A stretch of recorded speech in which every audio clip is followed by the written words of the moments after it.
Hi everybody, it's Az here from Heel vs Babyface, and yes, I'm dungeon hopping once more and find myself in the Terrace of Endless Spring to tackle the first boss of this instance. You've already seen number 2 and 3, who were Solong and Li Shi, respectively, and these guys are going by the title of Protectors of the Endless, which is ridiculously ironic, because you might as well have 3 bottles of right guard up there and they'll do more protection than these wet fish. No, they're quite literally wet fish as well. Anywho, let's move on. This fight's meant to operate a little bit like the Iron Council fight. One boss dies, the other 2 get extra abilities, 2 bosses die, the third one gets more abilities and should be very, very imber indeed. But the reoccurring theme of Miss Pandaria is everything is face roll, and it is again here. It's just a ridiculously easy fight.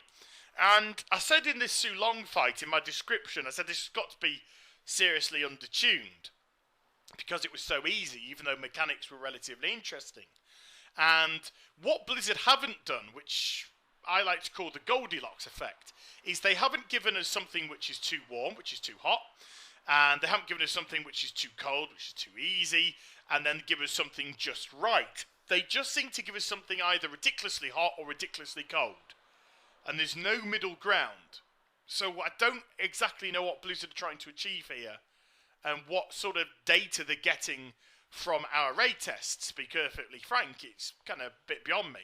But anywho, we made a decision to tackle Protector Kyolan first, because this guy's got an ability called Touch's Shah. And it affects a player, they get 25k damage every 3 seconds, and it will stay on them until he dies. Yes, my Terror Guard is bugged. So we made the decision, he's going to be the first person to it. Now, if he was alive, because that's his only ability, when the first boss dies, then he'd get something extra called Defiled Ground, which is placed beneath a random player, and they'd take 100k damage every second, and it would also increase the damage that they get from Desecrated Ground by 10% for 45 seconds, which would stack, so they've got to jump out of there ASAP. And if he was the final boss alive, he would also get something called Expel Corruption, where he basically radiates shadow damage to everybody within 30 yards of him, and the further you are away, the less damage you take. But we don't know how much, because the game doesn't tell us, it just says, you take shadow damage.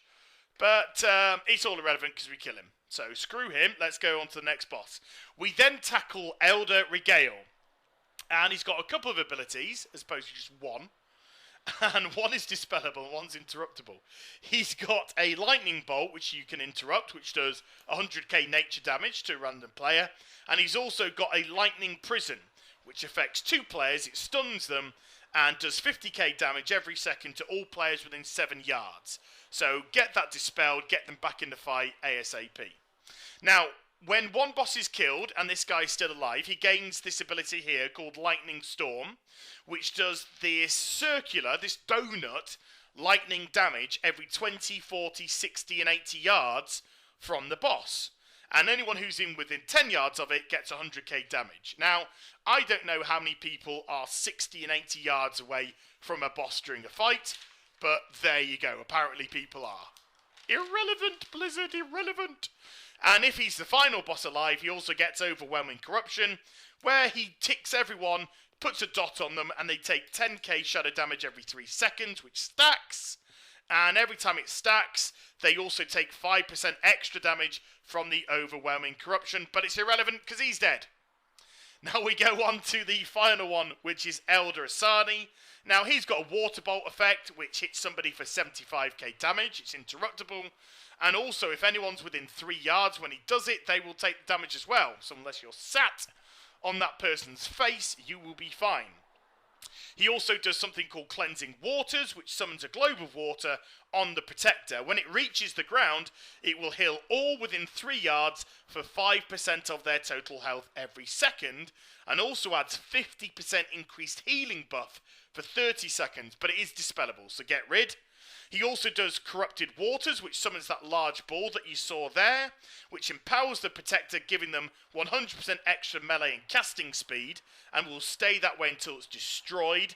But when it's destroyed, the players get that buff, or everyone who's in within 15 yards get that buff for 20 seconds. And he also has the same extra ability, Overwhelming Corruption, as the other boss. So nothing major here, guys, at all to play with. But I hope you enjoyed the vid. Please do like, comment, and subscribe to my channel. Take care. Bye-bye.